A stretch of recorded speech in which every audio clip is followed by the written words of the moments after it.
Арбаңыздар, урматтуу телекөрөрмандар, Чактыш маданий көрсөтүүсү назарыңыздарда, биз менен бирге болуңуздар. Бүгүн биздин темабыз Манас эпосундагы баатырлар жана учур деген темада сөз кылабыз. Ал эми бүгүн 7 апрель элдик революция болгон күнү десек болот. Урматтуу туугандар, алды менен студиябызга келген конокторду тааныштыра кетели. Мен тараптан баштаганда Кыргыз Республикасынын ардак грамотасынын ээси, азыркынын залкар манасчысы Дөөлөт Сыдыков келип отурат. Ошондой эле Кыргыз Республикасынын Алматы шаарындагы башкы консулу, Кыргыз Республикасынын баатыры Алиасбек Алымкулов агабыз келип отурат. Жана келечектен көп үмүттөндүргөн биздин жигитибиз, манасчыбыз мына Азиз Биймырза уулу келип отурат. Урматтуу коноктор, биздин студиябызга куш келипсиздер демекчимин. Мына бүгүн 7 апрель бул өзгөчө күндөрдөн десек болот. 7 дегенде да кыргыз элибиз жакшы баалап келген сан, бул 7-нин бири Кыдыр дейт. Андыктан бүгүнкү майрамыңыздар менен десек дагы жаңылышпайбыз. Бүгүнкү манайыңыздар жакшыбы? Бүгүнкү манайды да көтөрүп, бир жакшы сөз кылып, жакшы манастан дагы айтып кеп кылып кетели. Мен эми адегенде эле Алиасбек ага сизден баштасам, ушул Манас эпосундагы баатырлар жана учур дегенде эң негизгиси Манас атабыздын убагындагы баатырлар менен азыркы кездеги баатыр дейбизби деги эле айырмасын салыштырсак болобу? Эми кыргызда сөз бар, баатырды учур жаратат дейт. Албетте, Айкөл Манас атанын океанда чакылып жаткан анын улуулугун салыштырууга болбойт. Ал бул аламда жараткан бир кыргыз элине гана ылайык көргөн экен. Айкөл Манас атанын орду, Айкөл Манастан баяны бул мухитта өзүнчө. Албетте, бирок ошонун үлгү алууга, Айкөл Манастан үлгү алып, ошого умтулуп чыккан баатырларыбыз көп болгон. Анан эми Айкөл атабыздын акыйкаттыгы, баатырлыгы, калыстыгы, көрөнгөчтүгү, кемеңгерлиги деги эле бир адам баласына тиешелүү болгон баардык улуу касиеттерге ээ болгон адам да. Мындай адамдар тарыхта өтө сейрек кездешет экен. Анан улуудун улуулугу ошондо анын жөнөкөйлүгүндө да болгон. Ал эми кийинки баатырларыбыз биз ошол ойлойбуз, ошол ар заманда өзүнүн баатыры болот. Жараткан мезгил менен кыргыздарды коргош үчүн, кыргыздарды колдош үчүн бизге баатырлар жөнөтүп турган. Маселен ошол эле Курманбек баатырды айталы, Эр Табылдыны айталы, Эр Сотуну айталы, Эр Төштүкү айталы. Негизи бирок Эр деген наамды эле бул кыргызда 4 эле адам ылайык көргөн. Эр Манас, Эр Төштүк, Эр Сотуну, Эр Табылды. Кыргыздын кыргыз болгону бизге белгилүү ушу 4 эле адам ушу наамга ээ болгон да. Анан Түгелбай Сыдыков атабыздын чыгармасында Эр киши деген бар. Эми алдында көп жайытылбаган, бирок ал киши алган. Анан бул эл бул наамды бергенде дагы ушунчалык бир ошонун татыктуунун татыктысына гана ыйгарылган. Болбосо кыргыз тарыхында эми байыркы элбиз эмне деген улуу инсандар чыккан. Баатыр аталышкан. Би аталгандыр, бек аталгандыр, дат болгондур, бирок Эр деген наамга берилген эмес. Ушуну өзү эле айтып турбайбы? Анан бул мына 7 апрелде өзүңүз баштап кеттиңиз. Бул кыргыз эли акыйкатты жакшы көргөн эл. Дайым ошо умтулуп келген эл да. Учурунда Алмамбет атабыз дагы өзү падышанын баласы. Ошол өзүнүн мамлекетине канча төңкөрүш жасап, канча аракеттерде ошо акыйкатты жете албай, Айкөл Манастан келип акыйкатты таап атпайбы?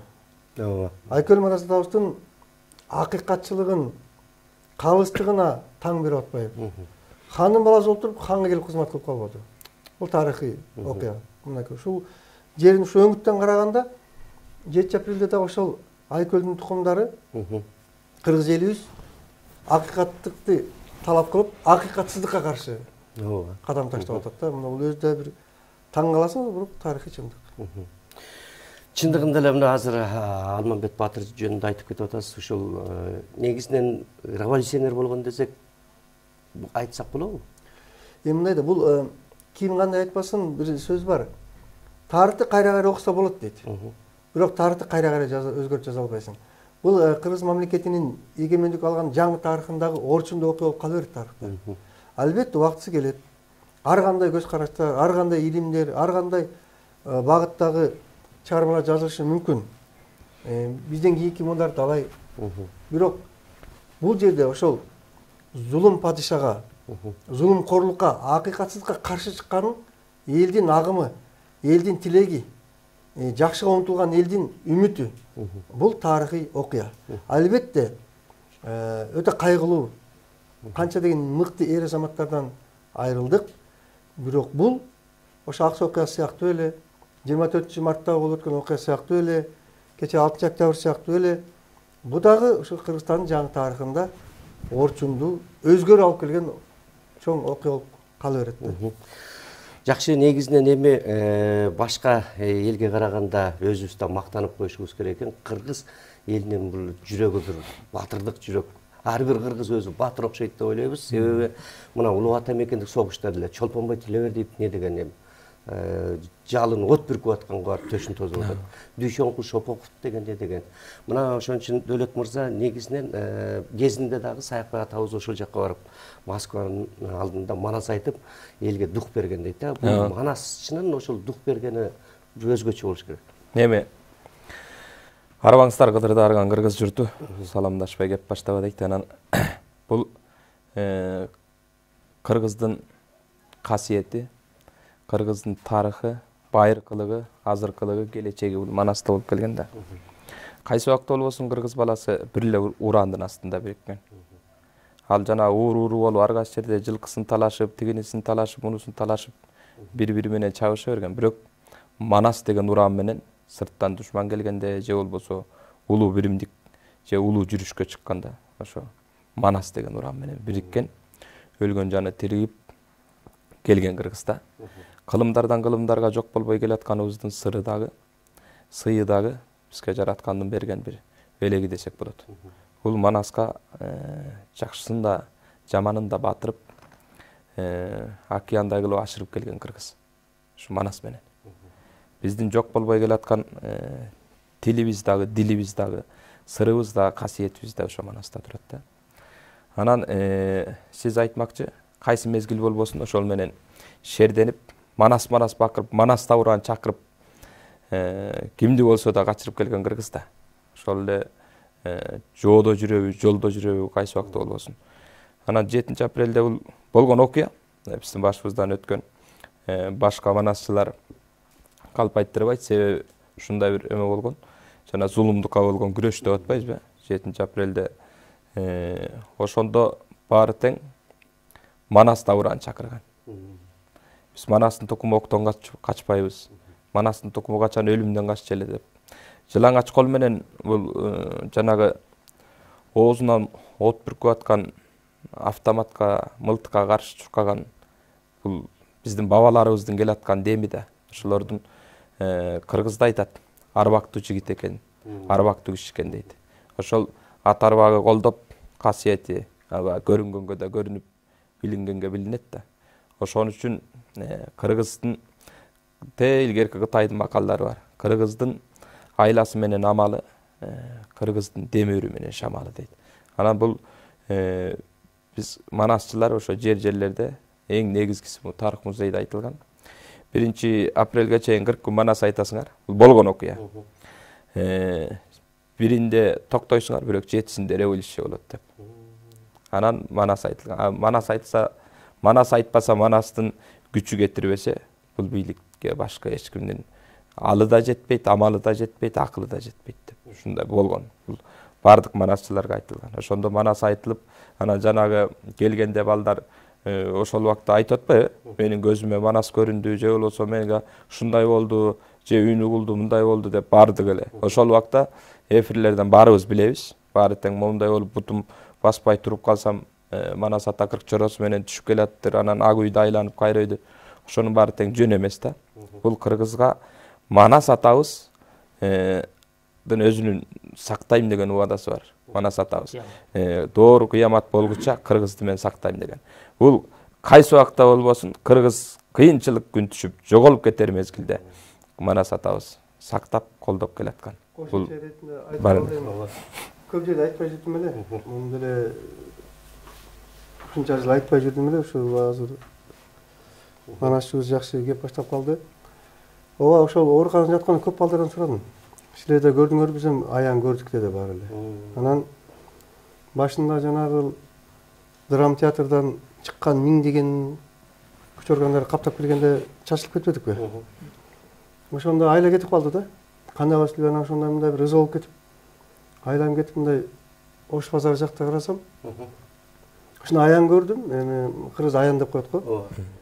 Айкөл Манас атабыз миңдеген кол менен келе жаткан экен да.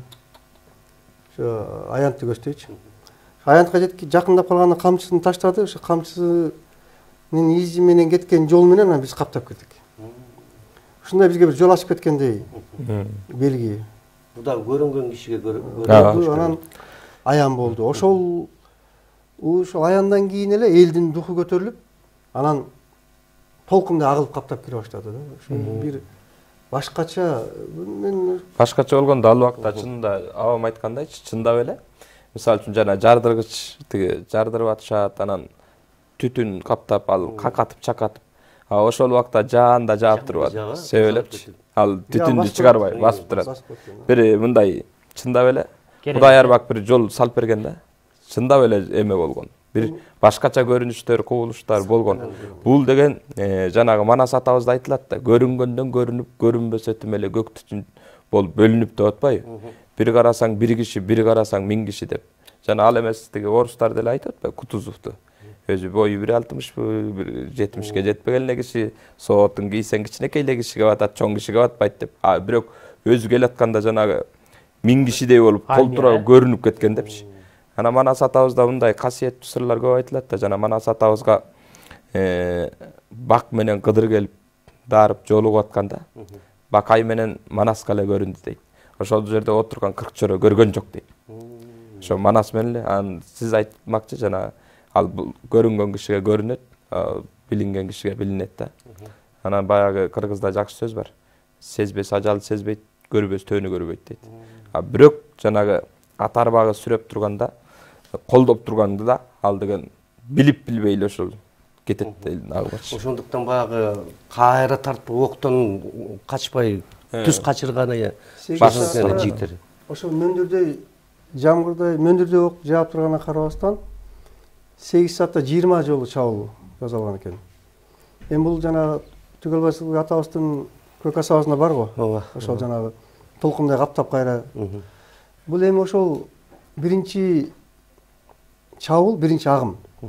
Ошол Айкөл атанын аяндан кийин башталгандай болду да. Мындай бир колдоо көргөзүп, дух көтөрүп, мен колдотам дегендей бир жана жол ачып кеткендей болду. Ошо агым менен ошондон токтогон жок. Мен ортолоп рок чеп калдым, бирок эми муну ар ким ар кандай кабыл алат. Бирөө жүрөк менен, бирөө акыл менен, бирөө сезим менен, бирөө кулак менен. Ошон үчүн мен 10 жылдан бери айтпай эле жүргөнбүз, бирок бул болгон нерсе да. Ооба, бул баары бир чындык болгондон кийин элибизге, журтубузга бул айтып коюш керек. Анткени бул өтө тарыхый бурулуш болуп аткан мезгил болчу да. Азиз мырза, мынакей деги эле кандай адам сиздин оюңузча мындай батырдык духту алып жүрсүн? Рахмат, арыбаңыздар. Жана Дөөлөт абам жакшы айтпадыбы? Өзү кичинекей эле киши болот экен депчи. Андан соң андай төртөөбүз тең өтө төбөдөгү кишилер эмес экенбиз. Бүгүн чакан киши болсок дагы бирок тоодой ойду тарыхтын кыргыз тарыхындагы чоң бурулуш окуяны кеп кылып атабыз. Буга далил катарында Гитлер, Сыргак атабыздын, Бүргө батырдын, Чыканактай эле болгондугу, Эрагыштын далил. Баатырлык бул келбетте же болбосо күчүндө, башка нерседе эмес, Кудай табиятынан тартуулаган жүрөктө жалын. Анын артында кыргызда жалдуу киши экен, көк жал экен деп коет. Муну биз тайманбас экен, тарыхтан Санжирадан билебиз. Эркинбек Чотон деген таласта кишилер өткөн, артында жал бар экен деп басмачылар келген кезде ошолор менен болгон кармашта аябаганда эрдиги зор айтылат да. Анан Кудай баатыр кылып жаратат экен. Анан жана Баатыр ака айткандай чындыгында эле учуру менен урут окшойт. Бир учур Калыбул деген жакшы айткан сөзү бар го. Багы жанган жигит жок, куту жанган жигиттер куюнду кармап ноктолойт, багы өчкөн жигиттин башына туулга токтобойт деп. Куту дөөлөтү келип турса, келип турса, жана талайлуу менен талашпа, бактылуу менен баалашпа дегендей, Кудай кимге омейин десе, ошол нерседен бүгүнкү тил менен орусчалап айтканда ситуацияны кармап туруп анан жардырып кеткен же жаратып кеткен элдик көрсөтүп кетсе, бул албетте тарыхта баатыр катары калат экен. Мындай баатырды кыргыз учурдун баатыры, ушундай деген бирок Кудай табиятынан берген баатырлар катарында биз Эр Табылдын Өмүрбаянын, Манас Табыстын өзүнүн, сиз жана айттыңыз Алмамбет революционер болгонму деп. Ал балким Кытай тарыхында революционер катарында калышы мүмкүн. Бирок бул жака келгенден кийин баатырлыгы илим, баатыр болуш үчүн бир эле кара күч анан ошо билген нерсе эмес, эбегейсиз илим билимдин керек экендиги жөнүндөгү Алмамбет атабыздын образынан да Дөөлөт байке 14,5 саат Манас айтканда айтып атты. Манас Табыстын 40 шилтеңге жолукканда үңкүргө кирип чыккандан кийин кайыбынан билимдүү болуп келгендиги жөнүндө эч кандай кабарсыз кирип, бирок Кудай керемети менен ошол нерсени жаратып бергендигин оозунан айтып атканды угуп отурдук. Бул нерсенин бардыгы Кудай өзү сүйгөн кишиге ушул даңкты дагы, атагын дагы, мансабын да, илим билимин дагы, жана кыргыз айтат, кайып дарып кеттир дегендей учур болсо керек. Анан эми бир критерий менен буну баатыр деп айтып коюу мүмкүн эмес го. Анан рас эми бүгүн бизди окуп аткан китептерде социалисттик эмгектин баатыры, Советтер Союзунун баатыры, Кыргыз Республикасынын баатыры дегендер бар. Рас эмгек дагы баатыр кылат, себеби адамдын эмгектен артык улуу тиреги жок болуш керек. Албетте, мынакей абдан жакшы сөз болду. Бактам да болот да, бактанчы. Мисалы үчүн 7 апрелде ошол жерде 1000 деген кишилер жүрдү. Анан мисалы бул кишиге буйрду да, кыргыз эл баатырлыгычы. Анан баары эле баягы Кудай буйрубаса жөн киши хан болбойт деген сыяктуу, жөн киши баатыр болбойт да. Анан ошол баатырды дагы мезгил өзү жаратарын, ошол учурда кандай эрдик көрсөтсө, эл аны өзү баатыр кылып ала турган дагы бир далили да. Бул абабыз, баатыр абабыз дагы бир далили.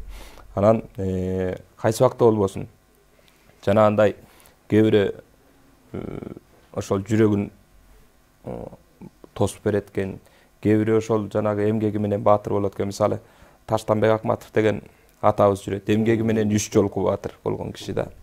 Анан бул киши социалист, 2 жолку социалисттик эмгектин баатыры, 1 жолку Кыргыз Республикасынын баатыры.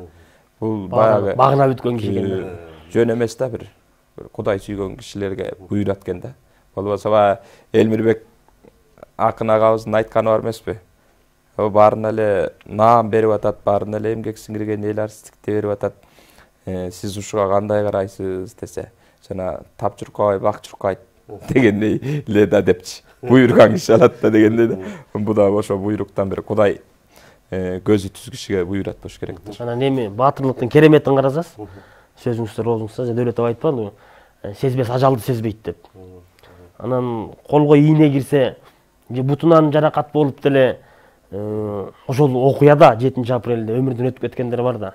Анан Кудай баатыр катарында бак берип, анан өзү сактап, чындап баатырлыктын далили катарында көрсөткөндүгүн бир эмес 2 октон деле аман калса, Кудай өзү сүйгөн кишисин калкалап алат экен да. Анан биз бүгүн ошондой киши менен чогуу отуруп атабыз. Анан эгер ошол нерседен коркуп отуруп деле 2 ок мен денемде жатат деп кетип калмак да. Анан андай эмес, өзү ошол нерседе жатып алып анан кийин көрүп аткандарын замандашы Мыктыбек Арстанбектин айтканын угуп алып ооз ачылат да. Анан эми ошону өз оозунан уксак азыр дагы жакшыраак болот болуш керек. Ооба, Алияз агайдын өзүнөн дагы угалы, негизинен мен баатыр болом, мен ошол наамды алам деп туруп ага окко тоспойт да. Ал андай кезде чындыгында адам өзү деле билбейт да ал нерсени.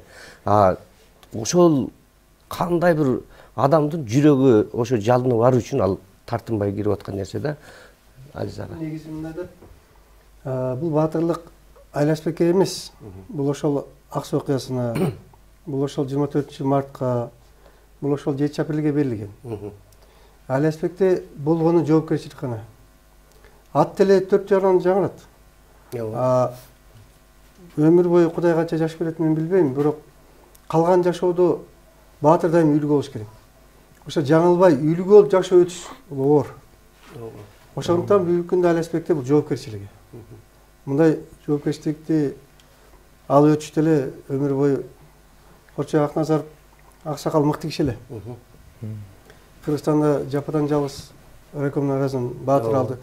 Советтер Союзунда эң көп мал бар район Кочкор району болгон экен. бир эле райондо миллионго жакын мал болуптур. Советтер Союзунун андай район жок экен да. Совет мамлекетинде. Анан ошо кишинин айткан сөзү бар эле. Ада ошо 1 жашты алып туруп да, ада ошо 40ка чыкпай алган экен. Анан ошондо айтты. Эми алардын алдың дейт. Бирок ошо татыктуу эле өтүш кандай дейт. Анакей. Калган өмүрүндө. Ушул жагы экинчи маселе деп. Ошол сыяктуу мунун жоопкерчилиги салмагы өтө оор. Ошондуктан ошол шейит кеткен эр азаматтардын атынан, жаракат алгандардын атынан берилип аткандан кийин ошонун алдында кийинки жаштарга үлгү болуп жашоо өтүш керек да. Бул дагы жагы бар. Жагын эми Кудай канча жашоо берсе дагы аракет кылабыз эми буйруса. Жакшы, мынакей Манас атабыздан баштап баатырдыкты айтып атабыз. Эми ушунча айтылып аткандан кийин Манас атабыздан бир кеп баштап Манас айтып койбосок, анда биз телекөрөрмандарга мындай уят болуп калабыз. Бирок кайсыл жерде болсо дагы сиздин ошол башка чет өлкөлөргө чыгып жүргөндө дагы чоң ал жактагы жетекчилер менен сүйлөшүп жолугушуу учурларында дагы Манас айтып калат деп угуп калабыз да. Анан Баатырдын Манас айтканы кандай деп көрбөйбү? Баатырды айтканы. Балалыктан баштасак ушул эң кызыгы Совет мамлекети аны аскерде кызмат кылдык да, Германия мамлекетинде болдук. Эми ал жакта жалаң жигиттерден турат, 18 жашта бар кутуп турган кез. Анан кээде баягы мушташтар болот, агым болот. Катуу чоң мушташ болуп кетти. Анан Орто Азия Кавказ болуп мушташып калдык. Баш жагында жеңилүүгө ызасына душар болдук. Анан казак, кыргыз, өзбек бар баш жерге салып турабыз. Түркмендер бар арабызда. Силер жеңилип калдыңар. Жеңилип калдык. Кавказдыктар да болот талап. Ушундай ызам келди, анан ошол жерде Айкөл Манастын баянын айттым. Ушундай ызам менен айткан экен, ушундай күпүлдөп айткан экен. Мен Манас эмесмин, бирок кыргыз болгондон кийин ар бир кыргыз Манасты билиш керек, Айкөл Манастын баянын. Хан Манасты, Айкөл Манасты билиш керек, Айкөлдүн баянын. Деп ойлойм да, бул мен өзүм жекече. Ойлойм, кыргыз эли колдойт болуш керек. Анан кандай карасам, казактар ыйлап атканын көрдүм. Эмне ыйлап атсыңар десем, бүткөндөн кийин айтты, бул башкача болуп кетти. Денеме мындай бирде киргендей болду. Менин көкүрөгүм көтөрүлдү. Анан 2 сааттан кайра чатак болуп кетип, биз алат тейлип кетти. Анан эми бул болгон окуя. Ушул казак жигиттер бар, катташып турам. Бул болгон окуя. Ушул Айкөл Манастын баянын айткандан кийин дук көтөрүлүп, биз ошону талкалап төөлөп, нажан чыгып кеткенден бул болгон окуя да. Дагы бир окуя болду ушу Марокко шаарында, Марокко мамлекетинде Маракеш деген шаарда аябай көп 50 мамлекеттен бардык окшойт министрлер. Анан көп, аябай көп чоң зал экен. Анан отурсам эле котормочу айтып калды, сизди Айкөл Манастын баянын айтып берсиңер деп сурап атат. Мен таң калдым, арабтар түшүнөбү? Суранып атат. Анан ошону Сауд Арабиясынын министри айтты. Аларда баатыр деген сөздү батыл дейт экен. Биздин арабызда Кыргызстандан келген баатыр бар, башка баатыр жок арабызда. Ушул баатырдын баянын айтып бер деп суранбайлы деп арабча айтыпты деп көрсөчү. Маалымат бар экен аларда көрсө. Анан таң калдым. Чыгып эң кызыгы ошол Айкөл Манастын баянын айтып киргенде эл кол чапканда ошо ритмге кол чапты да. Кошулуп. Мындай бир залда бир дүңгүрөп кеткендей болду. Ушундай бир элестер болду. Анан мен кыскараак айттым, эл көп ал жерде көп айта албайсың, бирок мындай кол чалып түшүрбөй ушу мындай бир кубаттап турду да. Анан негизинен араб дүйнөсүнөн барган экен, анан башка мамлекеттен барган. Ушундай бир окуяларга көп болуп жүрөбүз. Кече жакында Казакстандын улуу жазуучу Муктар Айжөтүнүн улуу Мурат Айжөт аксакал менен жолугуп кенен сүйлөштүк. Анан ал киши айтып атпайбы? Мен сурадым ал кишиден. Сиз бала кезде ушул Саякбай атанын Айкөлдүн баянын айтканын укчу экенсиз го. Эмнени байкадыңыз деп. Десем айтты. Айтып күпүлдөп киргенде мен атам алдында ойноп жатар элем дейт. От жагылып, көлдүн жээгинде. Анан көл мындай толкунду дагы ошол Саякбай атанын айтып аткан Манасына ылайык ташып толкун болгондой болуп сезилчү дейт да. Көл дагы баш ийгендей болуп мага ушундай көрүнчү деп айтты да. Анан экинчиси Саякбай атанын бүркүтү шаңшыганда ошол айтып аткан ритмге ылайыктап шаңшыганын айтты. Анан атаңыздын эмне арманы бар бул дүйнөдө десем, атам эки нерсени айткан дейт. Кудай жаратканын кайра жаратса, мен кыргыз болуп жаралсам, көлдө жашап өтүп, Айкөл Манастын баянын угуп жүрүп өтсөм деп айткан. Кайран. Ушундай улуу инсан айткан сөз баласы айтты. Анан мынча сөз болуп калды эми. Айкөл баян башын көтөрүп калыптыр, ошол жерде бир аз айттым элем, ошо уруксат болсо. Жакшы болот, жакшы болот. Биз эми Манастардын арасында киши кызылып калат экенсиң. Жөнөкөй адам. Ар бир кыргыз баласы билиш керек да. Ооба. Эстесе келер оролу, эжеликинин баяны, баштаса келер оролу, баштапкынын баяны, жабыраттып айтабыз, Айкөл мана сөз үчүн, ак калпак кыргыз эли үчүн. Эй, баракат. Кайратың кетип боюңдан, абаке болбой калган экенсиң, калмактардан кагуу жеп, абаке жалкып калган экенсиң, оюнуң манас өлгөндө, оюп кара жерге көмгөндө, ошондо тартып берсеңчи, кыраның манас өлгөндө, күн катып кара жерге көмгөндө, бетинде кызыл өчкөндө, ошондо тартып берсеңчи. Мындан көрө абаке, батырың манас өлдү деп, ошондо гана батаңды берсеңчи. Баракелде, бар болуңуз мынакей. Ар бир кыргыз жок дегенде бир 2 сап, 4 саптан билже дагы анда бул кыргыз үчүн дагы өтө чоң сыймык эле кийинки муундарга дагы үлгү болуп, сиздей жетекчилер дагы баатырларды айтып турганы бул балким Кудай буйруп бара-бара президентибиз да айтып калар. Илгери баягы Манасты талаш болгон деп ар кайсы казак өзбек биздики деп чыккан деп да айтышат го, элдин ичинде жүргөн сөз. Анан ошондо кыргыздар силер кантип далилдейсиңер десе, ар бир кыргыз баласына барып сурасаң, жок дегенде 4 сап Манас айтат деген экен да. Мухтар Әуезов айткан сөзү бар. Юдахин деген академиябыз бар, аксакалыбыз. Ошондо Чыңгыз агабыздын эскерүүсү бар. Жаш студент экен. Айкөл Манастын тагдыры чечилип атканда эпос. Ошо Мухтар Әуезов коркпой келип, бирок анан кийин куугунтук чеген да. Ошондо сөзүн айтып, жалынды сүйлөптөн аягын айткан экен. Эшикке чыгып, мел эркеги, мел аялы четинен сүйлөп келсе Айкөл Манастын баянын айтат. Эмнени айтып атасыңар деп. Каяктагын айтып атасыңар деп. Анан бир таң калтырганы түрк дүйнөсү тилибиз бир болгон үчүн Азербайжанга барганда көп суранышат. Манас айтып бер деп. Түркиядан эми Түркия такай. Анан көйлө монголдор таң каламыз. Монголдорду жолукканда Айкөл баянын айтып берсе, анан айтып берсең тим эле рахат алат да.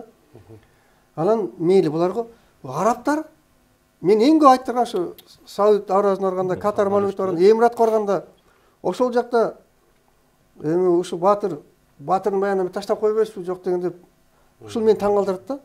Алар кыргыз тилин түшүнбөйт, бирок ошонун аракат алганын таң каласың да, көрүп алчы бир. Эми негизи албетте атка минелер билгенин каалайт элек. Биздин атка минелери мейли депутат болобу же эл башкаргандар болобу, ушулар мындай бир өздөрү үлгү болуп, ушу баяндын, эми бул баян биздин тарых. Кыргыздын энциклопедиясы. Каада салты, кыргыздын баз өткөн жолу ошол жерде баары сакталган да. Ошонун ичинде баары катылган. Бизге батышты, чыгышты эсип бере зарчылык жок.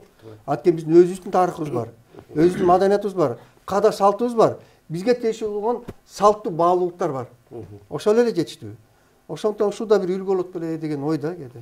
Туура айтасыз. Чындыгында кана ушундай болсо абдан жакшы болот эле. Эми 2 манасчы турат. Манас айтпай кетсе болбой калат а. Биздин эпкинибизди ойготуп койгондон кийин ойготкондон кийин айтып кетпесе я. Кыскарата чабып. Түгүлүп көрсө 4 аяк атып барайт дейт го. Айтат. Айтыңыз жок ага. Атын атаса куту сүйүнөт дейт эми. Ооба. Айкөлдөн бир аз.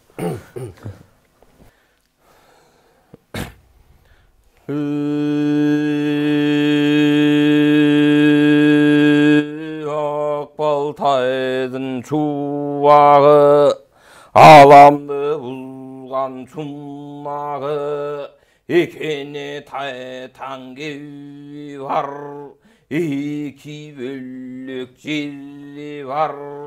Билген адам кеп айтат, кайып туган деп айтат. Билбеген адам нен айтат, Акбалтайдын улу деп, Кудайдын сүйгөн кулу деп, жүргөн жери чулу деп, айтып турат мындай кеп.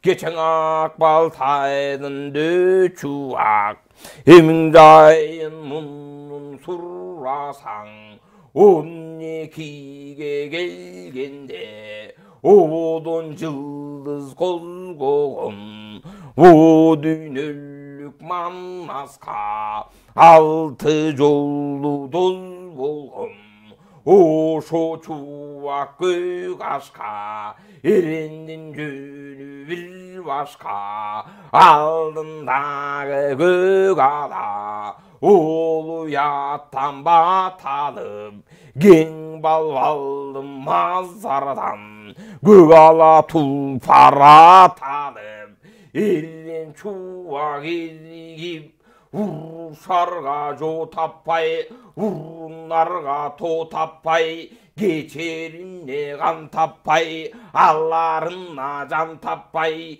ilgip çuvak jön tappay, gen bu karın çoңgala, kamagan ekenleri çuvak, oşo жерден сурасаң, кожо менен молдону, сабаган экен жер чубак, тышкан адам чыгарбай, ичкен адам киргизбей, жайдын күнү болгондо, жалдубай тал мингизбей, күздүн күнү болгондо, куйруктуу козу жегизбей, элигип жекен алам деп, үстөмөндөп букарды, алтын ирре чабам деп, камаган экен букарды, bu karlıktın yerleri eşke çıkıp baralbay 12'ge vallalla haykırıvay da sallalbay bir bitteşi öt albay kago sondu bu karadın amalı getip zirkillep önü boyu dürküllep akbaltaydın döçuvak arslanın dügür küllep kamap çatıp alıptır gen bu karadın gallasın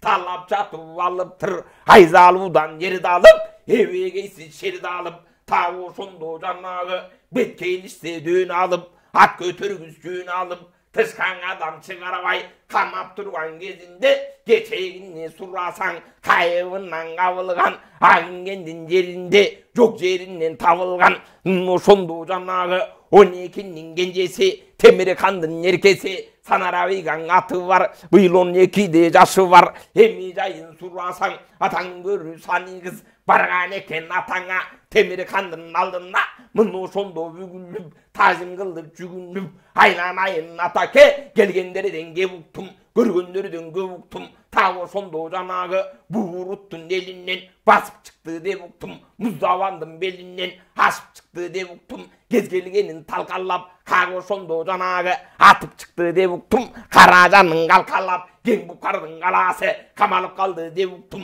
koycunun döy varısı talanıp kaldı devuktum nereden ne sadık tago sondu canağı el çungurgan iş artık sondu canağı aygırremi mingenden aykırıp çoğu girgenden kasabağı kolgo götürüp ozundan otu tөгülüp aykırıp dümmök salgandan betkelişe vargandan eçendegen er ölüp eçendegen şer ölüp ayzalaşıp baralbay baltalaşıp çabalbay amal getip al getip kadimkide say getip amalı zaman ölüp adama akıllı getip tügönüp atam intip kaldı devuktum Cerdinlemi bülbülün tintip kaldı devuktum atake ruhsat versen gözümme mandayla savarayın mınno sondu canağı kanavalı çuvaka hacal getip gümbüsü tago sondu görün o düğününü görün hake mandayı san dönün haylanayın atake namus korgo var korgop tago sondu varayın aykırı ayza salayın alım gelsen egeride at üstünden alayın devo sondu turganda tago sondu canağı altın taktın üstünden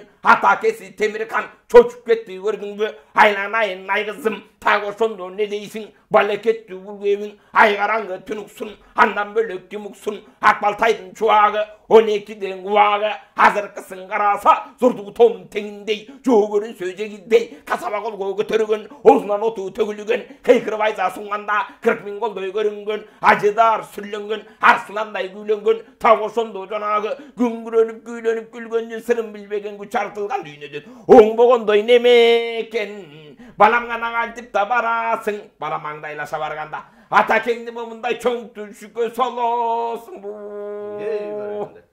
vay barakelde bar bulduk zamat yemi geldim aziz bayığına aziz Батыр аке алмам мына стасқа Қошай атабыздың қайрат айтқан жерін айтты. Андан кейін Дәулетбай көзі Чоқ атабыздың Қанекеневский барған жерін айтты.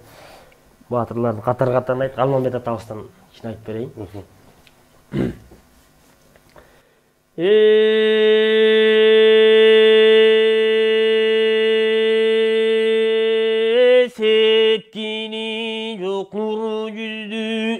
Çekiri yok koy gözlü, becinde kalgan ciğanı, bittigenin imanı, kakanda kalgan ciğanı, halağanın imanı, sarı taldan saydırgan, talı kalgan becinde, sağ altından jasatkan, tağı kalgan becinde, çılabağandın tukumu, çımba çınga kancerinde, çınasın elin altına, çındıqa tuğan uşunu, uruğanğa tukumu, ulama becimga kanda,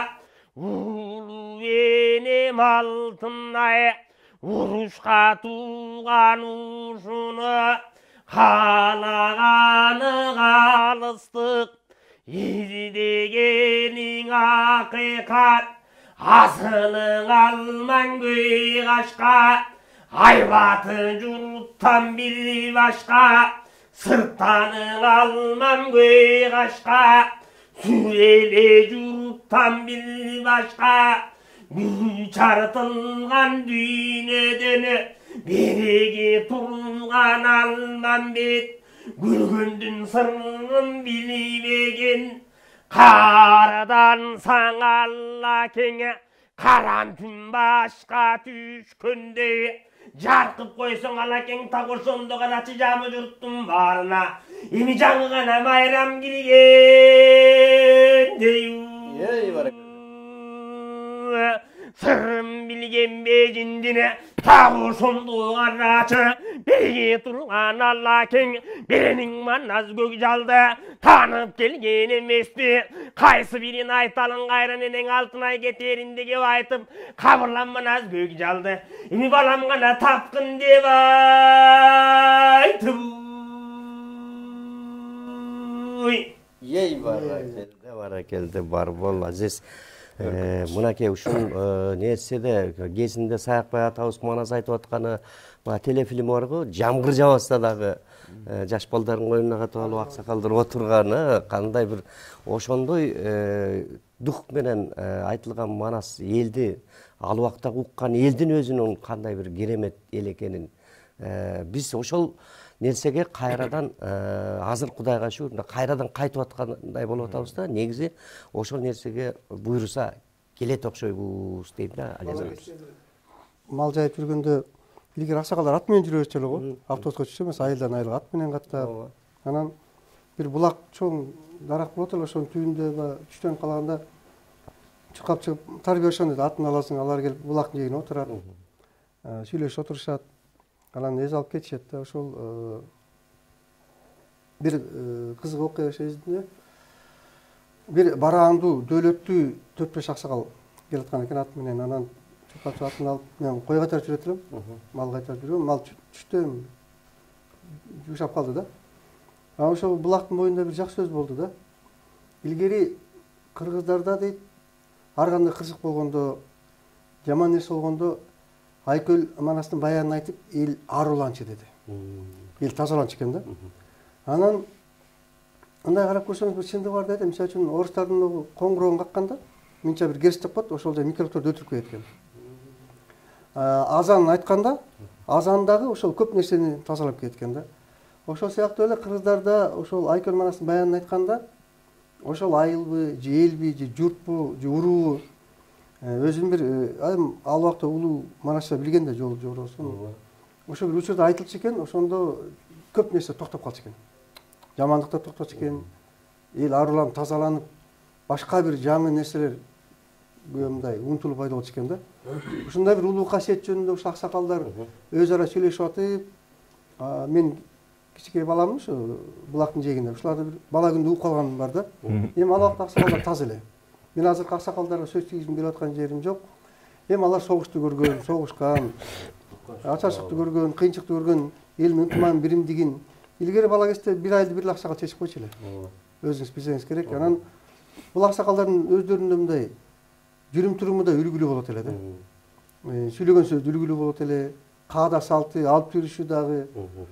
Ушу баардык кыргыздардын жашоо турмушунда, жашоо кечирип атканында бүтүн жерде Айкөл Манастын тиешеси болгондугун, аралашып жүргөндүгүн өзү бергиси болуп атпайбы ушундай. Туура айтасыз. Анан жана башында айтып кеттиңиз, негизи баатырды учур жаратат депчи. Генерал болом деген солдат эмес дейт. Бала кезде деле баягы ошол ат үстүндө чаап, мен баатырмын, баатыр болом деп бала кезден баштап эле ушундай жүрдү да жаш жигиттер дагы. Биз деле ошентип ойночу элек дегендей. А сиз ушул кандай бир баатыр болом деген бар беле мындай? Бала кезде тилек. Бала кезде тилек. Бизге үлгү болгон, биз унутулган, биз сыймыктанган Айкөл Манастан баягы андан кийинки кичи эпостор Эртөштүк, Курманбек, Эртабылды бала кезде окудук да. Аялзаттан чыккан Жаңыл Мырза, Гүл Какы, Кыз Сайкал апалардан Себетей Сейтек, кийинки заманда Чолпонма Төлөбердиев эмне деген үлгү. Эми бул ошол аламат болгон эң чоң сорсо биринчи үлгү чынында. 1942-жылы август айында болуп атат. Александр Матроский 40-жыл февралда болуп атат. Биздики да биринчи болгон да. Дүйжөн Кушапов, Дайыр Асанов ал кишти тирүү эле. Калинур Сөнбек тирүү эле. Алар келип баягы келип сүйлөп кеткенде көрсөң, төшүндө жаркырап жылдызы. Албетте ошолор бизге үлгү болду да. Биз ошолордон тарбия алдык да. Таасирлендик да. Биздин улуу инсандардан, улуу муундан, элге, жерге кызмат кылып өткөн ошолордун бир кандайдыр бир бизге болгон мындай ички дүйнө болуп тарбиясы болду да. Анан албетте мал күнү биз баатыр эмес, тирүү каларыбызды бир Кудай билген да. Биз эми тирүү калабызбы, калбайбызбы, кандай жагдай болду, үй бүлө менен коштошуп, окугансызго үй бүлө менен коштошуп эле айтпасак дагы кайра келебизге көз жеткен эмес.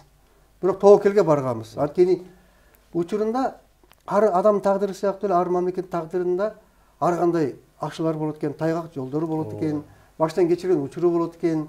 Анан ошондой учурларда жараткан бизге инсандарды берип, элин жерин сактап калсын деп, үлгү болсун, баш болсун деп берип турган да. Ошол сыяктуу эле бул дагы кыргыз тарыхындагы ошол зулум падышага элди мына туңгуйукка тыкап бараткан бир режимге каршы чыккан элдин эрки болду да. Бул да тарыхый. Эми мен үчүн элдин баары эле баатыр. Мисалы үчүн үй бүлөсүн жакшы баккан, жакшы тарбиялаган балдарын, жакшы ата бу да баатыр. Ата-энесин сыйлаган, ата-энесин баалаган, ата-энесин барктаган, ата-энесине сыймык алып келген бала баатыр. Энесине сыймык алып келген кыз баатыр. Ушу мамлекеттин желек байрагын көтөрүп чет өлкөдө кыргыздын ураган чакырып кыргыз байрагын көтөргөн кыз жигиттерибиз баатыр. Баатырдын түрү көп. Бирок ошонун ар бир жасаган иши, кадамы бул баатырлык да. Ушунун өзү да баатырлык болот. Бу да үлгү да. Жакшы, дагы эле ушул сөзүңүзгө карата суроо бергим келип атат. Негизинен мына ошол жалындуу отко төшүн тосуп аткан баатыр да бул эр жүрөк накта. А эмгек кылганды, маданий жагынан ошолорду эмгек баатыры, маданият баатыры деп мындай кылсак болобу? Жалпы эле баатыр деп. Мурда эсиңизде болсо Советтер Союзунда аны бөлчү эле. Эмгектин баатыры, анан каармандыктын баатыры деп. Анан кээде ойлойсуң да, ушул эмгек багытында, маданият тармагында, спорт тармагында баатырлар көп болсо экен депчи. Анткени эми бул каармандык, бул согуш же бир кан төгүү экен да, бул жакшы нерсе эмес да. Андан алжыраак болсок да, албетте ушул тилек кылат элек да, үмүт кылам, ишенем, келечекте ушул маданият тармагынан баатырларыбыз, эмгек тармагынан баатырларыбыз, спорт тармагынан баатырларыбыз деги эле тынчтык жашоодогу баатырлар көп болушун тилек кылат элек. Көп болсо жакшы болот эле. Рахмат. Дөкө, сиздин оюңуз. Ушул элибизде чейин Алияз агабыз айткандай баягы тынчтык эле болуп дүйнөдө. Жалаң эмгектенип отуруп баатырлыкка сөзгө кошумча жатып, маселен бул Манасчы инибиздин мен үчүн бул иш да баатыр. Эми ойлосоңуз 4,5 саат. Эми бул кишилерге Манасчыга чек эмес да. Ошондо токтотуп койду, чек эмес. Анан азыр бир 10 сап ырды жатташкандай. А ойлосоңуз, бул миллион деген, 100 миң деген саптарды ошол айтыштын өзү, ошонун баардыгын бир сөздү кайталаган жок, өткөндө көрдүңүз өзүңүз. Ошону ыңгайына келтирип, уңгузун келтирип, ийилеп, анан ошонун бир мындай Айкөл Манастын адам баласы таң калгандай окуясын ачып берип айтыш дагы бул баатырлык да. Ооба. Бул баардык, мисалы үчүн мени аткам эле кечирип койсун. Катуу айткан болсом, министр боло алат адамдар, депутат боло алат, аким боло алат, бирок манасчы боло албайт. Манасчыга бул бир жараткан Алладан, Кудайдан мээрим түшкөн адам гана манасчы болот. Ошол адамдын амири менен ушундай бир касиетке ээ болот. Элдин баарында бул касиет буйрук боло бербейт. Балким бирөөгө жагат, бирөөгө жакпайт. Бул чындык да бирок. Туура айтасыз чындыгында. Рахмат. Аким болсо, депутат болсо. Манасчылар балким аким, депутат болсо жакшы болот болуш керек. Илгери Тыныбек атабыз айткандайбы, Манастын арты менен түшпөс бий болдум дегендей. Бирок чын-чынына келгенде эгер маданиятта эмгектенип жүргөн адамдарды бийликке апара турган болсо, балким калыс болмок, элди бөлүп жарбай, бийликти мындай ичип жебей, таза кызмат кылмак. Илгери жөн киши эл башына барган эмес экен да. Касиеттүү кишилер барган экен. Ошон үчүн алар касиетти туя билген үчүн, ата арбагын сезе билген үчүн баарын анан ошондо калыс иш жүргүзгөн да. Кыдыра акебиздин айтканы бар да. Туура бийде тууган жок, тууган бийде иман жок деп. Ошондой көз караш менен, ошондой калып менен элге тең карап, баары тең бирдей алып жүргөн да. Ошолор биз бабаларыбыз баатыр болгон экен да. Бабаларыбыз кыйын болгон экен. Бабаларыбыз ушундай улуу жолду салып кеткен экен. Бирок азыр биз ошолордой баатырдык кыла албай атабыз. Бирок ошондо дагы эл деген, журт деген абабыздай баягы касиетти да тең карманып, элди да тең жүгүн тартып кеткендер жок эмес, эл болгондон кийин чыгат экен. Чындап эле баягы сиз айтмакчы жана башта айтпадыңызбы?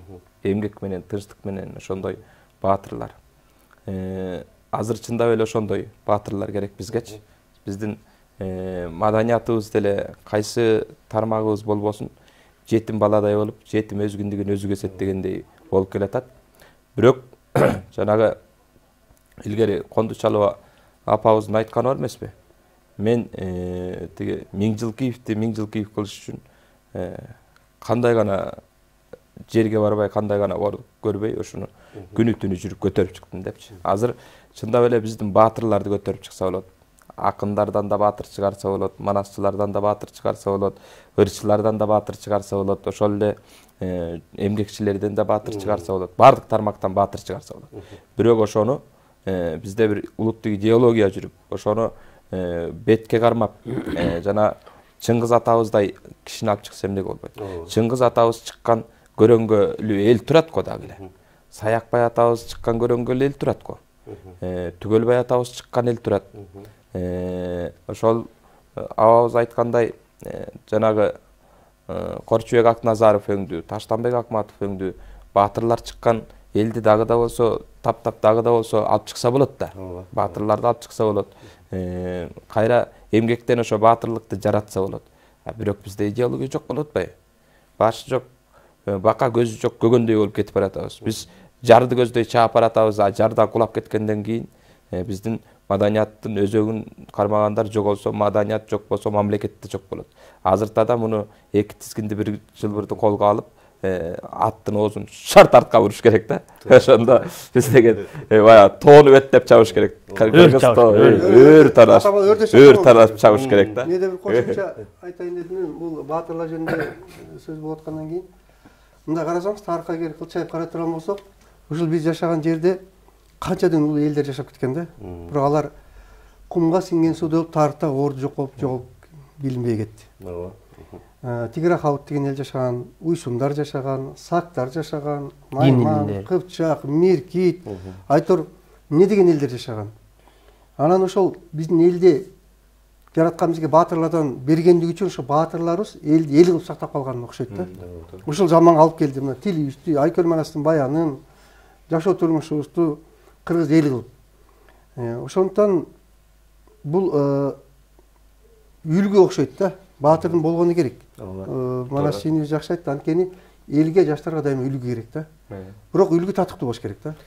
Анан ошондой улуу инсандар жаратып тургандыгы үчүн, аларга илгери баатыр деген наам берилгендиги үчүн, ошондой адамдар эл баккан, жер баккандыгы үчүн мен айрыкча мына атка минелерге айтат элем да. Бул бийлик, бул бакыт эмес. Бийлик бул рахат эмес. Жыргалчылык эмес. Бул жоопкерчилик. Бул милдет. Илгери биздин ата-бабалар бийликке келгенде башын сайган. Эл үчүн, жер үчүн бул мага табылган жоопкер кызматта мен элимди багамды, алар элин баккан. Биз ушундай кабыл алсак да, ошол жоопкерчилик катары. А бизде тилекке каршы башкача кабыл алып жүрбөйбү? Мына ошондо өзү Исхак Разы айткандай үлгү болсо, аны эл эришет экен да. Туура айтасыз, мынакей ушундай жакшы сөз менен жыйынтыктайлы. Сиздерге 1 саат аздык кылат экен, 1-2 саат алыш керек экен. Билинбей убактыбыз бүтүп калды. Мына токтотуңуз деп атат. Андыктан сиздерге ыраазычылык билдиребиз. Бар болуңуздар. Бул нерсени дагы кийинки көрсөтүүлөрдө дагы чакырып сиздер менен дагы улантабыз деген жакшы оюбуз бар. Андыктан келгениңиздерге, жакшы бір сөз куруп бергениңиздерге биз ыраазычылык билдиребиз. Бар болуңуздар. Рахмат. Урматтуу телекөрөрмандар, көрсөтүүбүз соңуна келип жетти. Кийинки көрсөтүүдөн жолукканча аман туруңуздар.